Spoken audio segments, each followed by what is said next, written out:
Far away in a green forest lived a little bird named Lila. She loved singing and thanking God every morning. But one day, dark clouds filled the sky. A big storm was coming.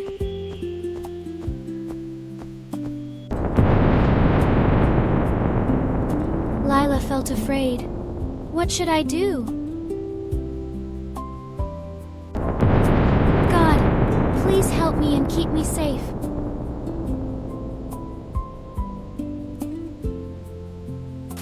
God, please help me and keep me safe.